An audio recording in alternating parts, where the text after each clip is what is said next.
Carly and I were sitting around a few days ago, and I didn't eat any breakfast. She didn't have any breakfast, and so we got to run some errands. And so I said, "Okay, it's like like 1 o'clock, 2 o'clock in the afternoon." And she says, we got a good friend of ours. Her son has got a food truck, and his dad.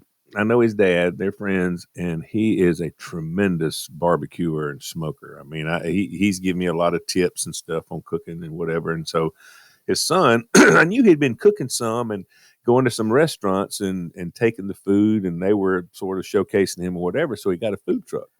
So he is at this gym, this fitness place, and there's their anniversary. So they have him come there and set up the food truck. So we go down there. So we go up. The food truck's awesome looking. It's a very simple menu.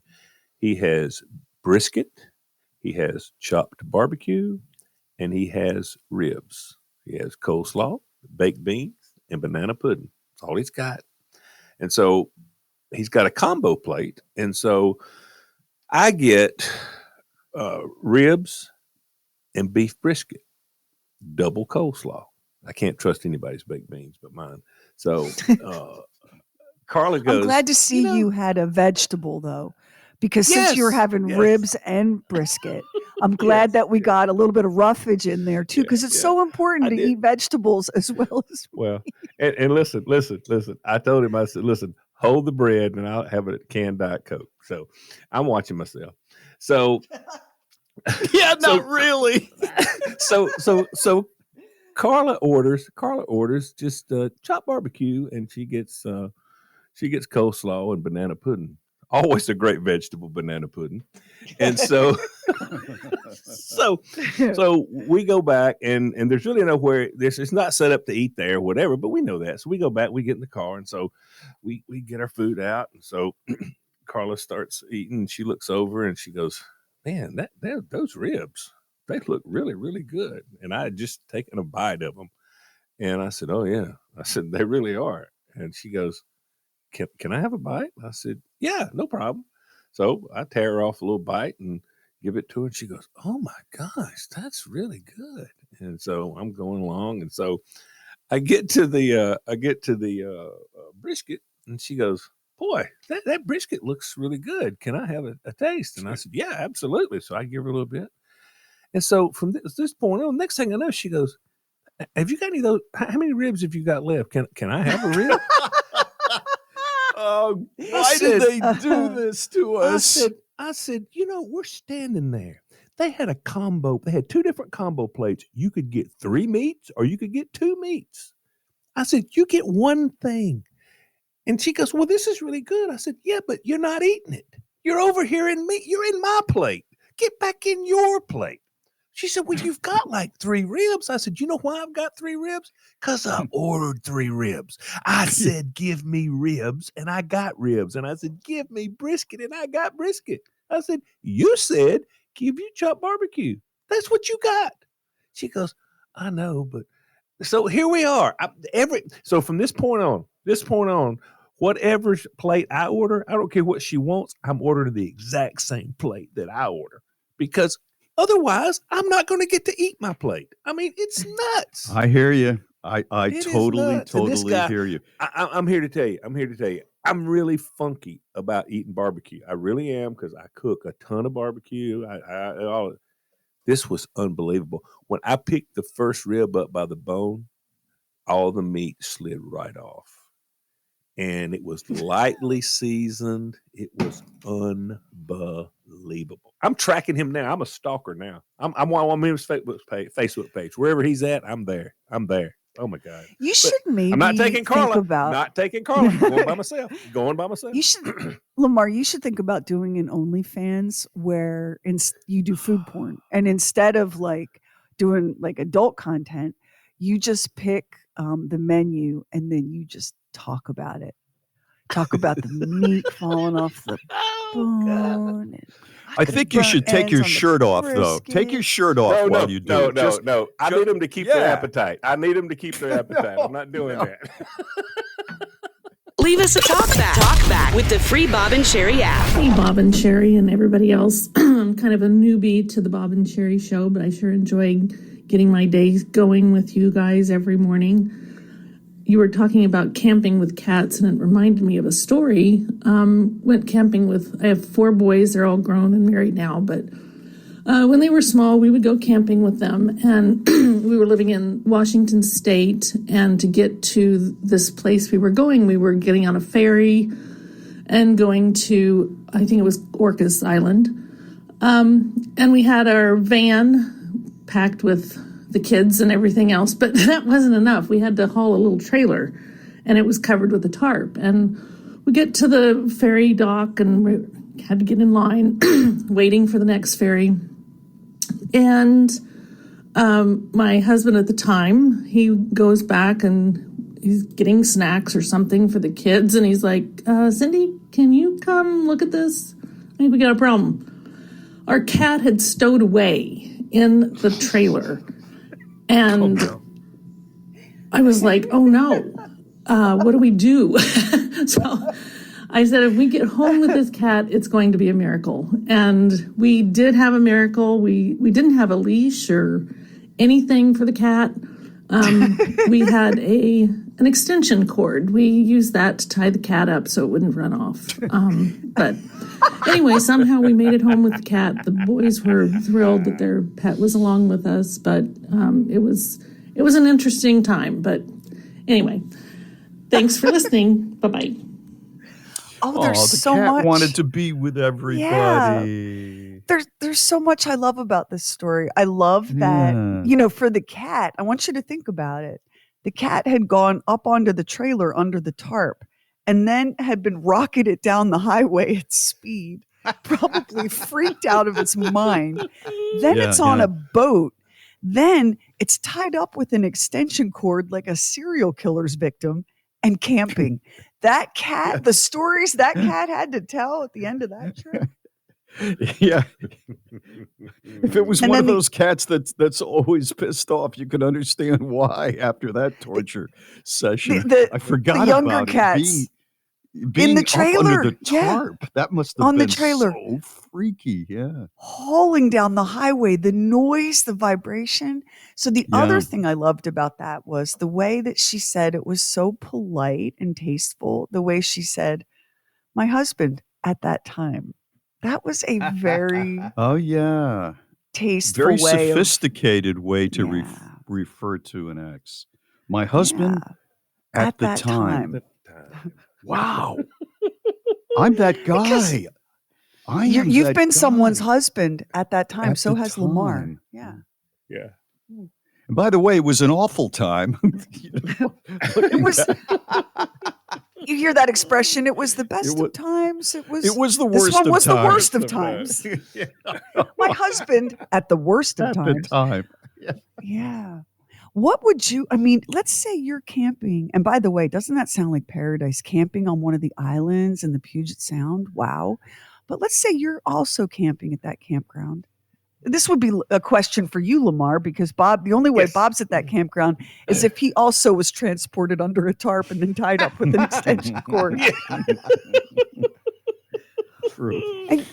And you walk by a family and there they are. It's mom and dad and the boys and a cat lassoed by an extension cord and tied to a stake. What? I want to talk about that at the husband at the time thing again. I don't remember very many, if any, people saying that. And it just sounds so sophisticated and civilized, even if you're a guy and you say, well, my wife at the time and I were in Nova Scotia, and it just sounds like something out of a 1940s drawing room comedy. You know what it screams to me? It screams to me low conflict breakup. Like whatever it was. And, for all we know, Cindy is listening to this going, oh, let me put my drink down because it was anything I killed him. but, right? Yeah. Yeah. Right, yeah. Which might be another way of, that, because you don't want to call too much attention to the fact that not everyone made it home from that camping trip. But it does seem kind of low conflict. Like there's no, there's no anger, no residual. There's no bitterness. No, yeah, there's it's no just- bitterness in that reference. You're right. There's You're right. there are different husbands for different seasons in your life, and he was my husband at that time. At the time. Instant access to the podcast, and fun side. Just download the free Bob and Sheri app. Codependence is just such a terrible thing to have to deal with on so many different levels, especially the level that you're not authentic to yourself, right? Somebody's done something and it's ticked you off, right?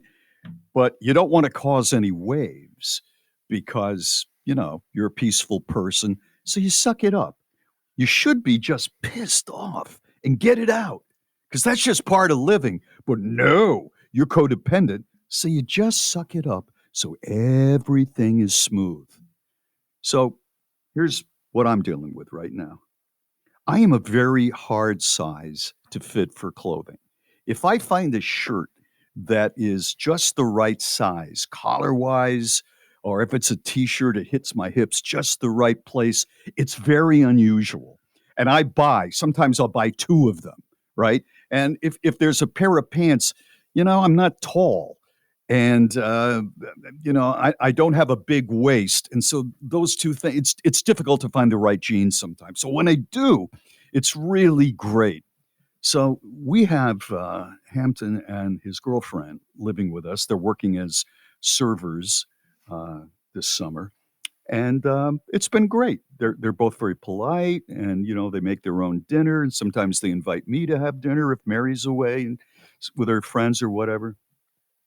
And the other day I put my laundry in and it finished and I went to do something else and somebody took all of my laundry, including my jeans and my perfectly fitting new t-shirts that I just bought within the last 3 weeks and threw them in a hot dryer. And now one of my shirts looks like a napkin.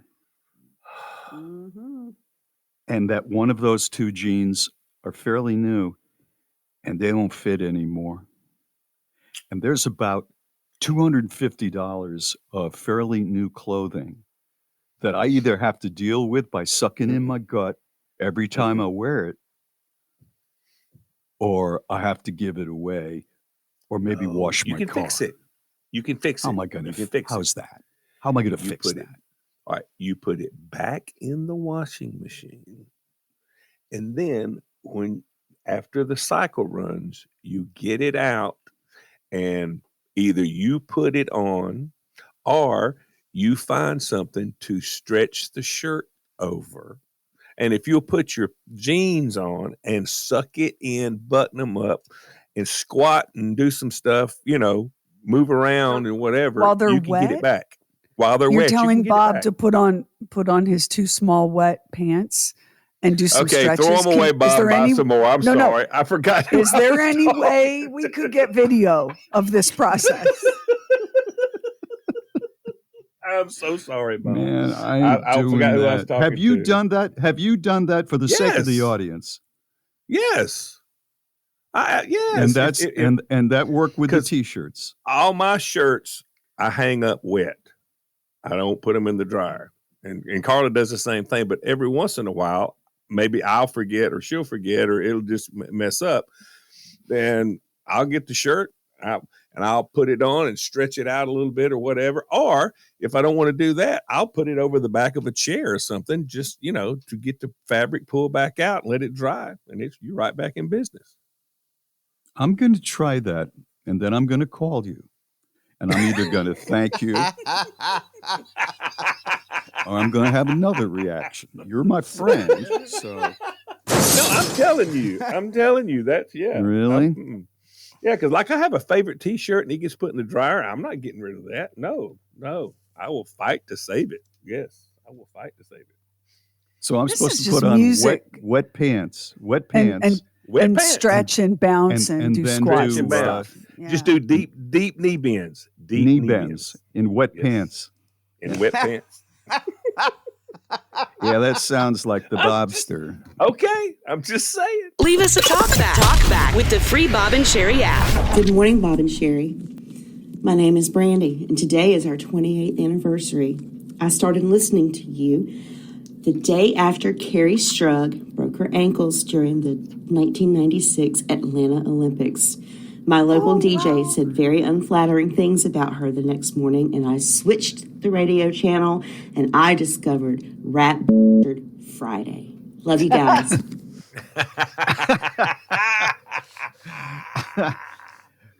Who? I just have to say, what kind of an idiot would comment negatively about Carrie Shrug? I'm glad we got her as a listener, but what kind of a dope would do something like that? One that lost a listener. Yeah. Just some random man weighing in with his completely unnecessary and uninvited thoughts on a woman's appearance. You know, nothing at all shocking about that, right? That And is why so would stupid. why would an Olympic gymnast rise to his standard of female beauty? I mean, she's only an Olympic gymnast. Yeah, exactly. Exactly. I'll tell you what, fellas, some of y'all. Okay, I think we have another one. Hey, Bob, Sheri, Max, Doc, Lamar. This is Jen from Orlando. I love your show so much. I listen every day. I have both of the podcast feeds. I'm a premium member. I love listening to all the old stuff. And I am currently 17 weeks pregnant. My first 12 weeks were nothing but nausea and extreme, just all the time being sick. And I messaged Sheri on Twitter, and I know that people have told you before they listen in the car, they listen while they're cleaning, they listen in the shower. I do all of those things, but also for those 12 weeks, I listened while I threw up. Like, I made sure that y'all were in my ear at all times because you brought me comfort and made me laugh during, like, a terrible time. So anyway, all that's over now, and that's great. But I wanted to call in and tell Max, because I'm only assuming that it has to be Max that does this, that I love all of the music in between the sections of the show, the beginning of the show that tells what day of the week it is, the end of the show. I am obsessed with figuring out where each piece comes from. So whether it's like a cut from a movie or a TV show and it's someone saying a funny line or whatever, or it's just the background music, I have to myself say like, oh, that's Blank Space by Taylor Swift, or that's Senorita by Justin Timberlake. Like, I have to just pick it all apart. So I know that that probably takes a lot of work, and that Max probably thinks that no one appreciates it, but I swear that I do. And I just love you guys so much. Well, that was sweet wow, and real Jen. testament to Max's skills. And she listens while she was throwing up. We had a program director that used to do that a lot. Yeah. Didn't we? A couple back. Hey, when I was pregnant, I was doing the show while throwing up. So true. it really does come Yeah, full circle. That is true. Sheri B. I'll be right back. Oh, I remember. was so sick.